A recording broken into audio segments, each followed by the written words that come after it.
اما بعد فاعوذ باللہ من الشیطان الرجیم بسم اللہ الرحمن الرحیم تعاونوا علی البر والتقوی ولا تعاونوا علی الاثم والعدوان صدق اللہ مولانا العظیم وبلغنا رسولہ النبی الامین الکریم ونحن على ذلك لمن الشاهدين والشاكرين والحمد لله رب العالمين إن الله وملائكته يصلون على النبي يا أيها الذين آمنوا صلوا عليه وسلموا تسليما اللهم صل على سيدنا ومولانا محمد وعلى آل سيدنا ومولانا محمد وبارک وسلم۔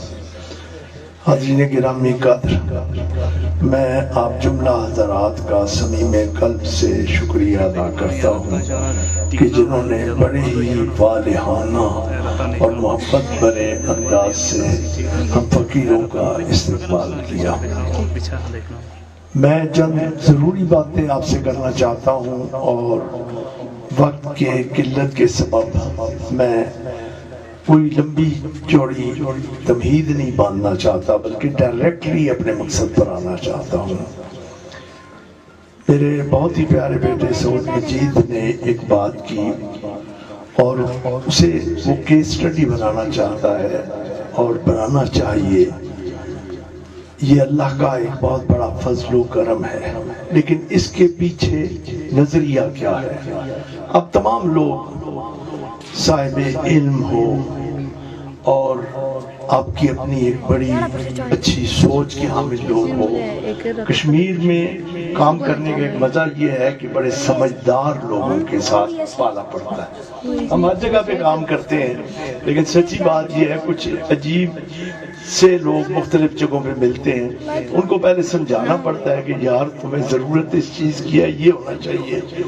کشمیر میں اللہ تعالیٰ نے آپ لوگوں کو ان صلاحیتوں سے تخلیقی طور پر نوازا ہے کہ آپ بحیثیت انسان بہت بہتر انسان ہو، بڑے سمجھدار لوگ، چیزوں کا بڑا اچھا تجزیہ کرتے ہو، انالیسس بڑی آپ کی پریکٹیکل ہے، اور آپ جس کے ساتھ بھی جڑتے ہو وہ جڑنا آپ کی سوچ اور تحقیق جو آپ کے ذہن کے اندر ہوتی ہے اس کی بنیاد پر ہوتا ہے، اور آپ لوگوں سے بھی توقع کرتے ہو کہ چونکہ ہم نے آپ پر اعتماد کیا تو وہ آپ کے اعتماد پر پورے اتریں۔ یہی جب چیزیں پوری نہیں ہوتی تو پھر وہ جو تعلق ہے، وہ جوڑ ہے، وہ اتنا گہرا نہیں رہتا۔ اب میں ان لوگوں کے سامنے جو نقطہ رکھنے لگا ہوں وہ یہ ہے کہ صوفی جو ہے نا، بیسیکلی میں تو اپنے آپ کو صوفی کا تو نہیں کہتا، میں تو ابھی اس قابل ہوں ہی نہیں، سچی بات آپ کو بتاؤں، لیکن صوفیاء کا غلام ہوں اور ان کی گرد راہ کو اپنے لیے مینار نور سمجھتا ہوں۔ دیکھیں کوئی حکمت تھی نا تو رب نے کہا کہ اہدنا الصراط المستقیم صراط الذین انعمت علیہم۔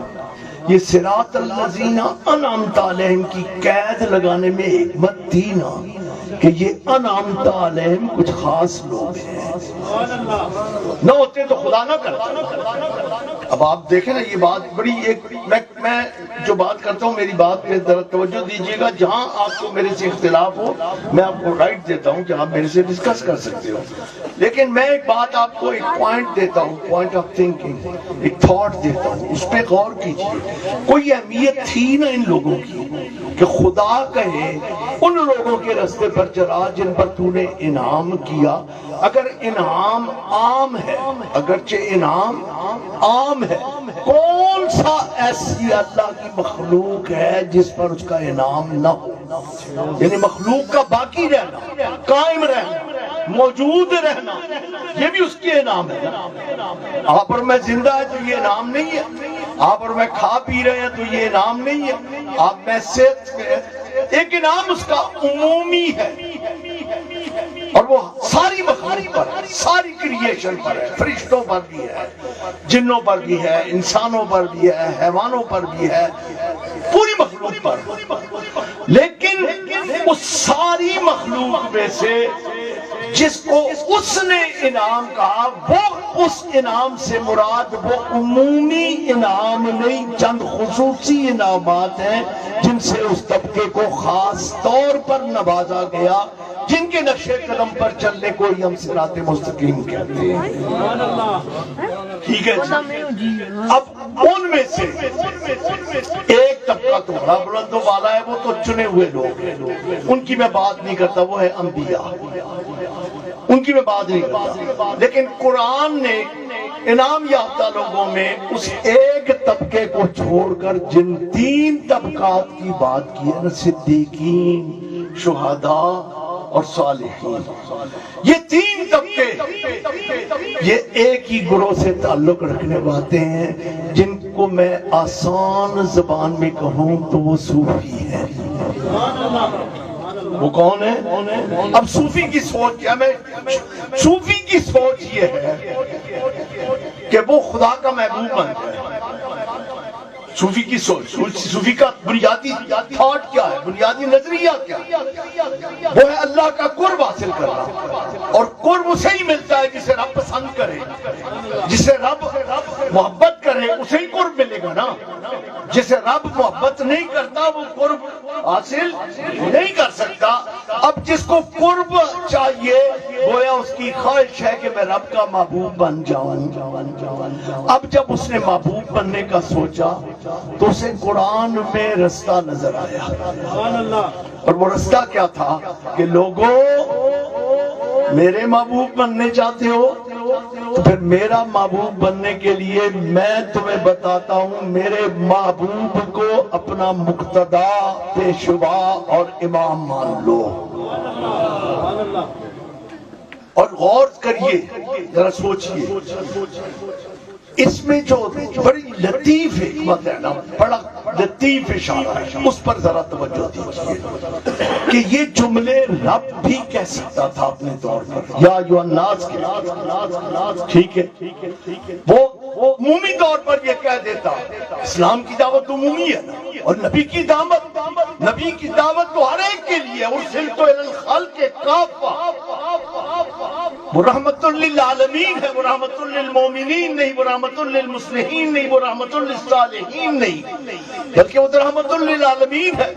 اس کی نبوت، اس کی رسالت تو کائنات ساری کے لیے، لیکن اس کے باوجود یا ایھا الناس کہہ کے نہیں کہا، یا ایھا الذین آمنوا کہہ کے نہیں کہا، بلکہ وہ جملہ جو اس نے کہا اے لوگوں میں تم میں سے ان سے مخاطب ہونا چاہتا ہوں جو میری محبت کے دعوے دار ہیں، جن کا میں محبوب ہوں۔ اب آپ غور کریں، اللہ ہمارا محبوب ہے یا نہیں؟ اللہ ہمارا مطلوب ہے یا نہیں؟ اللہ کی ذات ہماری مقصود ہے یا نہیں؟ ہے، اور یقیناً ہے، وہ ہمارا محبوب ہے، وہ ہمارا مقصود ہے، وہ ہمارا مطلوب ہے، اور ہماری اول سے لے کر آخر تک کوشش یہ ہے کہ محبوب راضی ہو جائے۔ اب ان لوگوں سے خطاب کرتے ہوئے پھر ڈائریکٹ خطاب نہیں کہا، بلکہ کہا اے محبوب تو کہہ دے، تو کہہ دے۔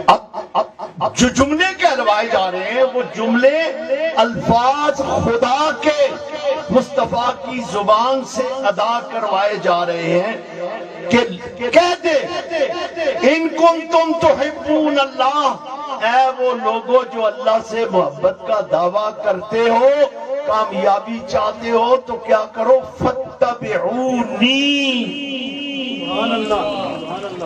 اب آپ کو ایک اور میں بات بتا دوں، اگر آپ کہیں گے نا تو رب نے عمومیت کے ساتھ بھی یہ بات کی اور کہا لقد کان لکم فی رسول اللہ اسوۃ حسنہ، یہ کہا نا، اس میں کیا تھا؟ ان کے نقش قدم پر چلو، ان کے اسوے کو اپنے لیے نمونہ حیات پر زندگی بنا لو اور ان کی راہ کو اپنا لو، یہی چیز ہے نا، یہی حکم ہے نا۔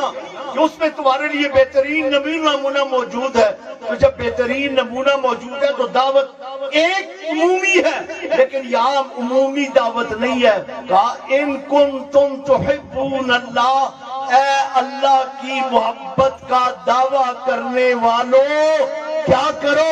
فاتبعوا الرسول نہیں کہا فاتبعونی، میری اتباع کرو. اب اس میں صوفیاء نے جو لطیف نکتہ بیان کیا وہ بڑا خاص ہے. وہ یہ ہے کہ فاتبعونی کہہ کر کے ان لوگوں کو پہلے اپنے ساتھ جوڑا، لنک کیا. گویا رب کی محبت کے لیے مصطفیٰ سے جڑنا ضروری ہے. اب جو جڑ جاتے ہیں نا اس سے تو پھر کیا ہو جاتے ہیں؟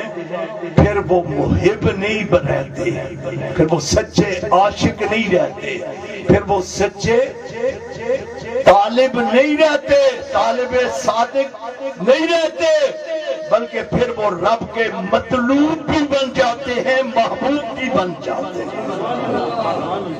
اب وہ کب بنتے ہیں؟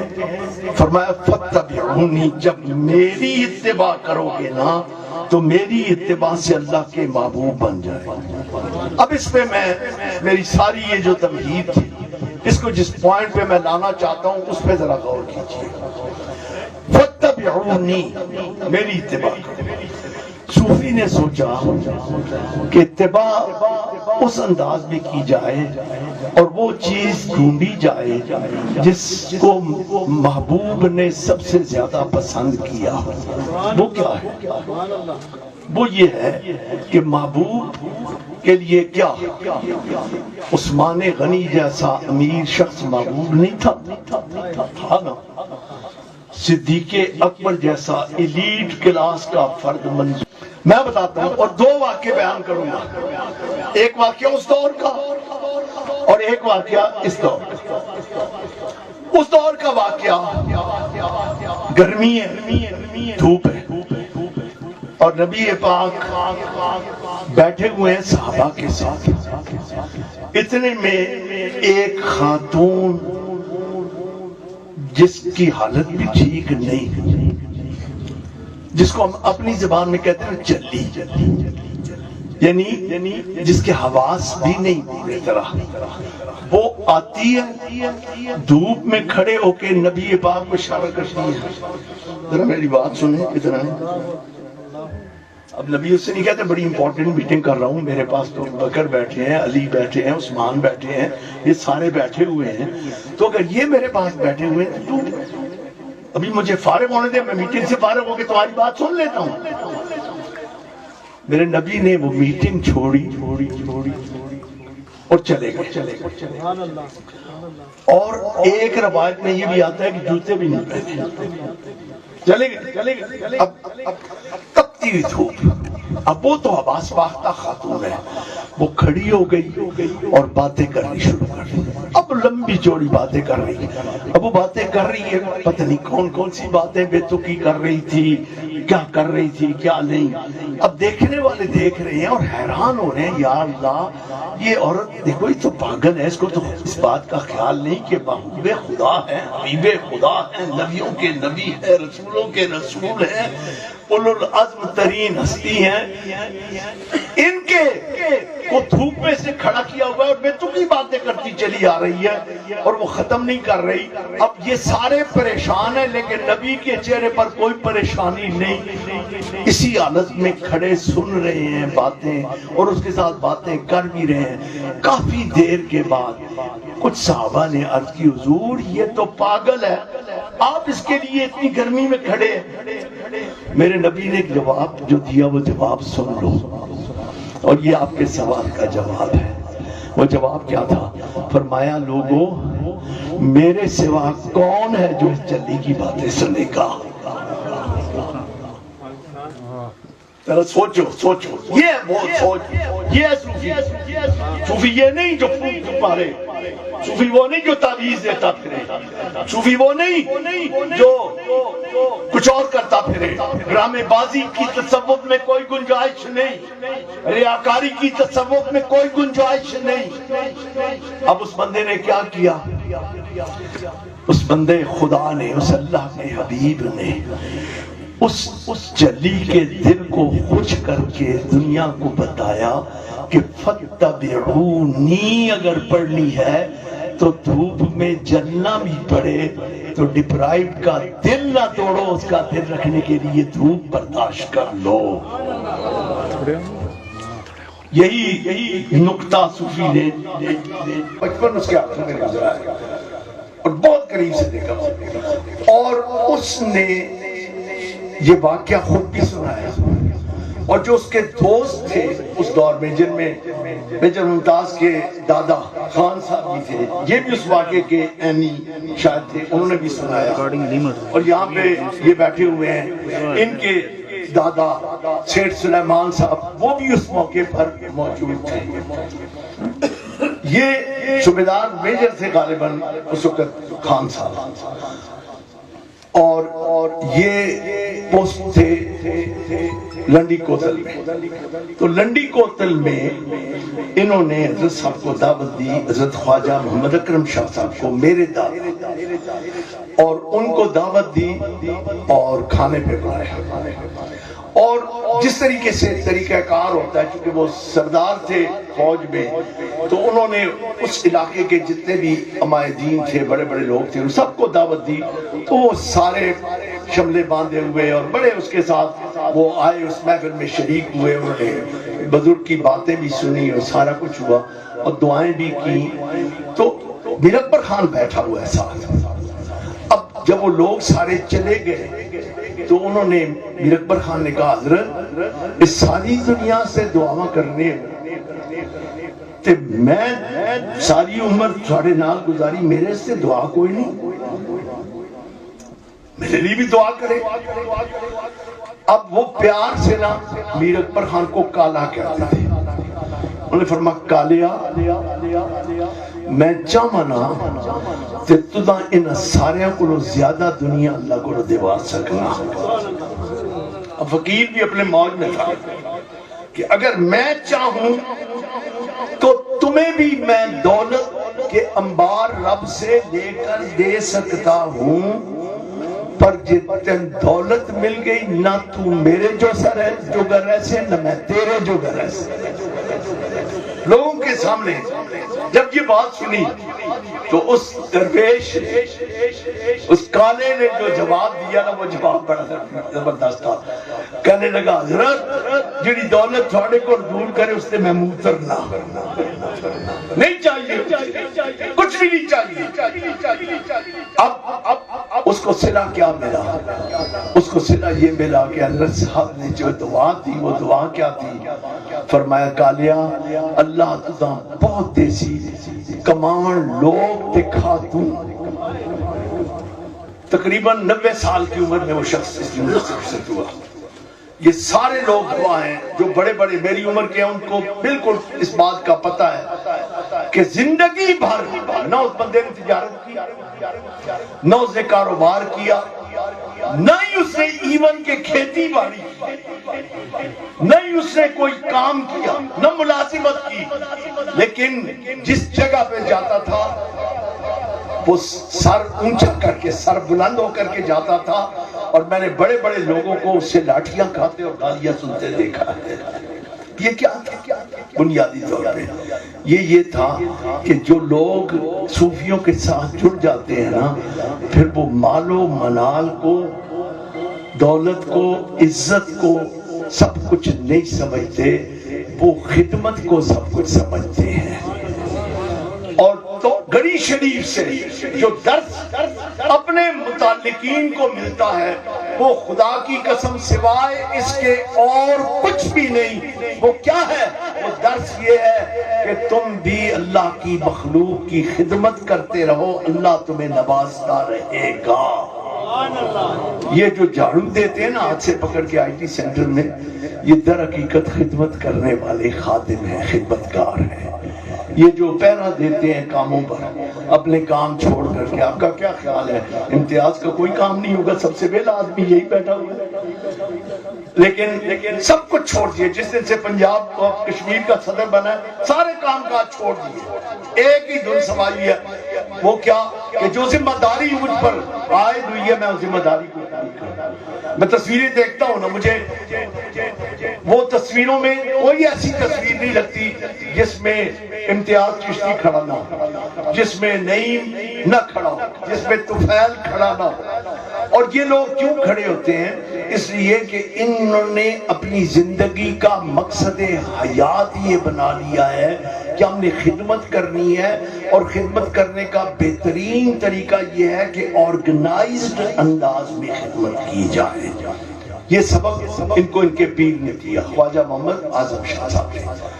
ان کا یہ فرمان تھا اور وہ بڑا خوبصورت فرمان تھا. دو فرمان میں آپ کو سناتا ہوں. ایک وہ فرمایا کرتے تھے ہمیں ہمیشہ کہ بیٹا کارکن بنو کار فرما نہ بنو.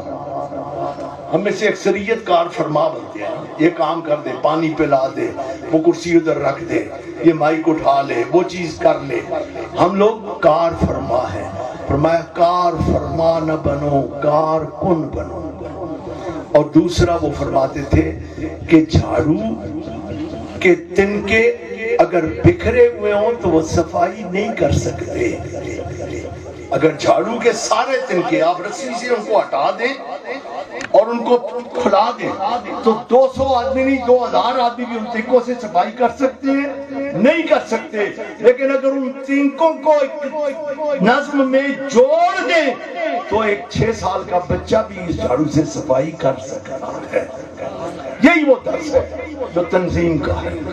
اور ہم نے خدمت کو ایک تنظیم کی شیپ دی ہے, اور فاضلیہ ٹرسٹ اور بزم چشتیہ اس تنظیم کی ایک بہترین شکل ہے.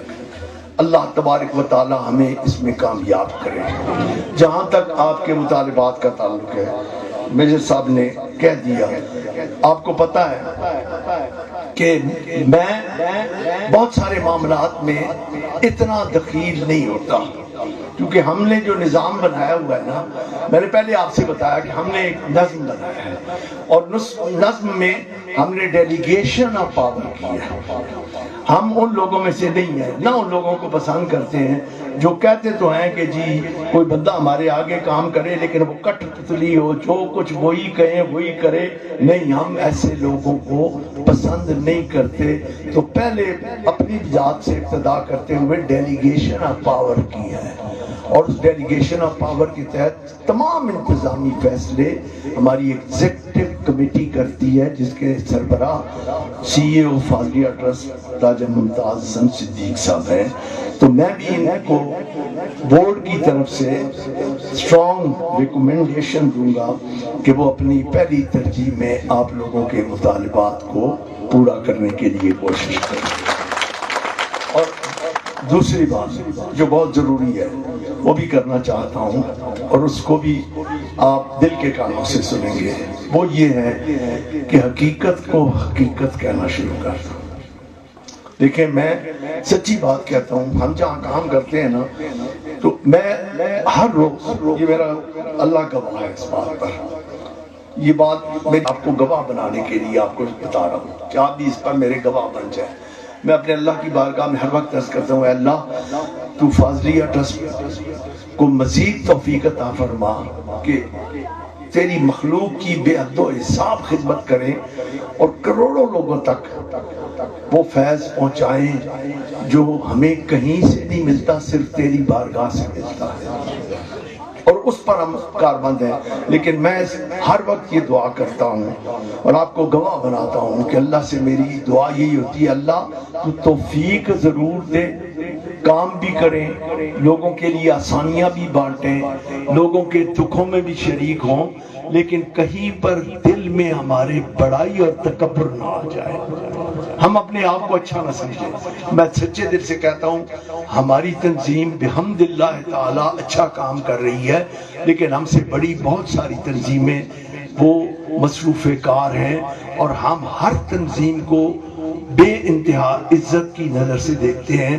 جو بھی اللہ کی مخلوق کی خدمت کر رہا ہے وہ بہت بڑا آدمی ہے, میں نے اسی لیے الخدمت کے جو سیکرٹری صاحب پیچھے بیٹھے ہوئے تھے ان سے میں نے کہا آپ لوگ چاہے الخدمت ہو، چاہے اسلامک ریلیف ہو، چاہے مسلم ہینڈز ہو، چاہے کوئی بھی ادارہ جو لوگوں کے لیے فلاح و بہبود کے کام کر رہا ہے، وہ ہمارے لیے بہت قابل احترام اور بے حد قابل عزت ہے، اور ہمیں ان کی قدر کرنی چاہیے اور ان کے ساتھ تعاون کرنا چاہیے۔ یہ بنیادی طور پر ایک وہ چیز ہے جس کی میں نے ابتدا میں بات کی تھی کہ تعاون کریں تو نیکی میں کریں، اچھائی میں کریں، خدمت خلق میں کریں، اور وہاں پر تعاون نہ کریں جہاں میں یا کوئی بھی تمہیں کسی گناہ کی طرف یا کسی غلط کام کی طرف لے کے جائیں تو نہ کریں تعاون۔ تعاون صرف نیکی میں کریں، سب کے ساتھ تعاون کریں، اللہ تعالیٰ آپ کو اس کا بہترین اجر دے گا۔ وما علیہ الا البلاغ۔